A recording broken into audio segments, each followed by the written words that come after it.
ಮೋಕ್ಷ ಕಾಲದ ಮೋಕ್ಷ ಆಗಿದೆ. ಈಗಾಗಲೇ 47ಕ್ಕೆ ಮೋಕ್ಷ ಆಗಿದೆ. ಇನ್ನು ನೀವು ಪೂಜೆ ಪುನಸ್ಕಾರಗಳಲ್ಲಿ ಬ್ಯುಸಿ ಆಗ್ತೀರಿ. ಇನ್ನು 3 ರಾಶಿಗಳ ಫಲ ತಿಳಿಯೋದಿದೆ. ಆದರೆ ಪರಿಣಾಮಗಳೇನೇನು ಅನ್ನೋದನ್ನು ಮಕರ ರಾಶಿಗೆ ಅಷ್ಟಮದಲ್ಲಿ ಇರುವುದರಿಂದ ಶುಭ ಕಾರ್ಯಗಳಿಗೆ ಸ್ವಲ್ಪ ಆಲ್ರೆಡಿ ಸಮಸ್ಯೆಗಳಿರೋರಿಗೆ ಇನ್ನೂ ಹೆಚ್ಚಿನ ಸಮಸ್ಯೆಗಳಾಗುವಂಥ ಪರಿಸ್ಥಿತಿ ಬರ್ತದೆ.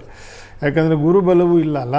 ಹಾಗಾಗಿ ಈ ಗ್ರಹಣವನ್ನು ನಿಮಿತ್ತ ಮಾಡಿಕೊಂಡು ಸ್ವಲ್ಪ ಚಂಡಿಕಾ ಪಾರಾಯಣೆ ಮನೆಯಲ್ಲಿ ಮತ್ತು ದುರ್ಗಾ ಸ್ತೋತ್ರಗಳು, ದುರ್ಗಾ ಪಾರಾಯಣೆಗಳು, ದೀಪ ನಮಸ್ಕಾರಗಳು ಈ ಥರದ್ದನ್ನು ಸ್ವಲ್ಪ ಆಗಾಗ ಮಾಡ್ಕೊಳ್ತಾ ಹೋಗ್ತಾ ಇದ್ದರೆ ಸ್ವಲ್ಪ ಈ ಕರ್ಮಾರಿಷ್ಟಗಳು ಅಂತ ಕರೀತಾರೆ ಅದಕ್ಕೆ, ಆಯಿತಾ. ಚಂದ್ರವೂ ನಾನು ಆಗಲೇ ಹೇಳಿದ್ದೀನಿ, ಗ್ರಹಣವು ಹೀಗೆ ಬಂದು ಹಾಗೆ ಹೋಯ್ತು ಅಂದ್ಕೋಬೇಡಿ. ಇವಾಗ ಏನು ಕೊಟ್ಟು ಹೋಗ್ತದೋ ಅದು ಇನ್ನೂ ಸುಮಾರು ಹೋಗ್ತದೆ. ಯುದ್ಧ ಶುರು ಆಗಿದೆ, ಅವನು 2 ವಾರದಲ್ಲಿ ಮುಗಿಸ್ತೀನಿ ಅಂತಿದ್ದಾನೆ. ಅದು ಅವನ ತಲೆಗೆ ಹಣೆಯಲ್ಲಿ ಬರ್ದಿಲ್ಲ ಮುಗಿಸೋಕ್ಕೆ. So that is the thing. So we all have to understand this. ಈ ಎಲ್ಲವೂ ಗ್ರಹಣದ ವಿಷಯದಲ್ಲೂ ಅಲ್ಲ ಮುಗಿದೋಯ್ತು ಅಂತಂತಲ್ಲ. ಹಾಗಾಗಿ ಮಕರ ರಾಶಿಯವರಿಗೆ ಅಷ್ಟಮದಲ್ಲಿ ಗುರುವಿನ ಬಲವೂ ಇಲ್ಲ, ಸ್ವಲ್ಪ ಇದಲ್ಲ. ಹಾಗೆ ದುರ್ಗಾ ಪಾರಾಯಣೆ, ಚಂಡಿಕಾ ಸೇವೆಗಳನ್ನು, ಪ್ರಾರ್ಥನೆಗಳನ್ನು ಹೆಚ್ಚು ಮಾಡ್ತಾ ಮುಂದೆ ಹೋದರೆ ಒಳ್ಳೆಯದಾಗ್ತದೆ. ಶಾಸ್ತ್ರಿಗಳೇ, ಕುಂಭರಾಶಿಯವರಿಗೆ ಒಂದೇ ಒಂದು ನಿಮಿಷ ನಾನು ಇಂಟರಪ್ಟ್ ಮಾಡ್ತಾ ಇದ್ದೀನಿ. ಲೈವ್ ವಿಜುವಲ್ಸ್ ನಮ್ಮ ವೀಕ್ಷಕರಿಗೆ ನಮ್ಮ ಸ್ಕ್ರೀನ್ನಲ್ಲಿ ತೋರಿಸ್ತಾ ಇದ್ದೀವಿ. ಮೋಕ್ಷ ಕಾಲದ ಕರ್ನಾಟಕದ ದೃಶ್ಯ, ಕರ್ನಾಟಕದಲ್ಲಿ ಕಲಬುರಗಿಯ ದೃಶ್ಯ, ಗ್ರಹಣ ಮೋಕ್ಷನ ನಾವೆಲ್ಲರೂ ಕಣ್ ತುಂಬಿಕೊಳ್ತಾ ಇದ್ದೀವಿ. ಮುಂದುವರಿಸಿ. ಕುಂಭರಾಶಿಯವರಿಗೆ ನಿಮ್ಮ ಮಿಶ್ರ ಫಲವನ್ನು ಹೇಳಿದೆ.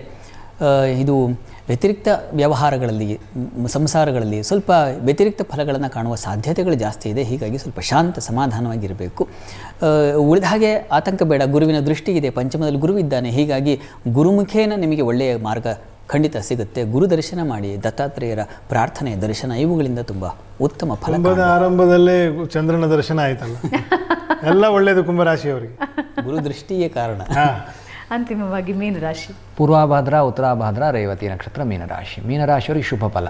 ರಾಶಾಧಿಪತಿಯಾಗಿರ್ತಕ್ಕಂಥವನು ಗುರು. ಸೊ ಹಾಗಾಗಿ ಗುರುವಿನ ಅನುಗ್ರಹವನ್ನು ಯೋಚನೆ ಮಾಡುವಂತಹ ಸಂದರ್ಭದಲ್ಲಿ ಗುರುಸ್ಮರಣೆ, ಗುರುಸ್ತೋತ್ರಾದಿಗಳು ಅವಶ್ಯಕ. ಅದರ ಜೊತೆಗೆ ಶಿವಾಷ್ಟೋತ್ರ, ಶಿವನ ಪೂಜೆಯನ್ನು ಮಾಡ್ತಕ್ಕಂಥದ್ರಿಂದ ಶುಭ ಫಲವನ್ನು ಇನ್ನೂ ವೃದ್ಧಿ ಮಾಡ್ಕೋಬಹುದು. ಮುಟ್ಟಿದ್ದೆಲ್ಲವೂ ಚಿನ್ನವಾಗುವಂತಹ ಕಾಲ ಗ್ರಹಣದ ಫಲದಲ್ಲಿ ಮೀನರಾಶಿಯವರಿಗೆ. 3 ಜನಕ್ಕೆ ಧನ್ಯವಾದ. ಈಗಾಗಲೇ ಗ್ರಹಣದ ನಂತರ ಏನು ಮಾಡಬೇಕು ಅನ್ನೋದ್ರ ಬಗ್ಗೆ ಸಂಪೂರ್ಣ ಮಾಹಿತಿನ ನಮ್ಮ ವೀಕ್ಷಕರಿಗೆ ತಿಳಿಸ್ಕೊಟ್ಟಿದ್ದೀರಾ. ಮಿಶ್ರ, ಶುಭ, ಅಶುಭ ಎಲ್ಲವೂ ಸೇರಿ ಸಂತೋಷಂ ಜನಯೇತ್ ಪ್ರಾಜ್ಞ ತದೇವೇಶ್ವರ ಪೂಜನಂ ಅಂತಾರೆ. ಜನರಿಗೆ ಸಂತೋಷ ಆದರೆ, ಮನಸ್ಸಿನ ಭಾರ ಇಳಿದ್ರೆ ಅದು ಈಶ್ವರ ಪೂಜೆ ಅಂತೆ. ಅದಾಗಿದೆ ಅಂತ ಅಂದ್ಕೊಳ್ಳೋಣ. ಈಶ್ವರ ಪೂಜೆಯಿಂದಲೂ ಮನಸ್ಸಿನ ಭಾರ ಇಳಿಯುತ್ತೆ ಅಂತ ಹೇಳ್ತಾರೆ. ಸೊ ಇದರೊಂದಿಗೆ ವಿಶೇಷ ಚರ್ಚಾ ಕಾರ್ಯಕ್ರಮ ಮುಗಿಸ್ತಾ ಇದ್ದೀನಿ. 3 ಜನಕ್ಕೆ ಧನ್ಯವಾದ. ವೀಕ್ಷಕರೇ, ಇದರೊಂದಿಗೆ ವಿಶೇಷ ಕಾರ್ಯಕ್ರಮ ಮುಗಿಸ್ತಾ ಇದ್ದೀವಿ. ಗ್ರಹಣ ಮೋಕ್ಷ ಆಗಿದೆ. ಹಾಗೆ ನಮ್ಮ ಕಾರ್ಯಕ್ರಮದ ಅಂತಿಮ ಘಟ್ಟಕ್ಕೆ ನಾವು ಬಂದಿದ್ದೀವಿ.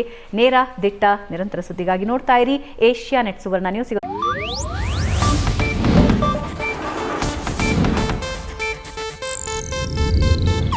ಇದು ಏಷ್ಯಾನೆಟ್ ನ್ಯೂಸ್ ನೆಟ್ವರ್ಕ್ ಪ್ರಸ್ತುತಿ.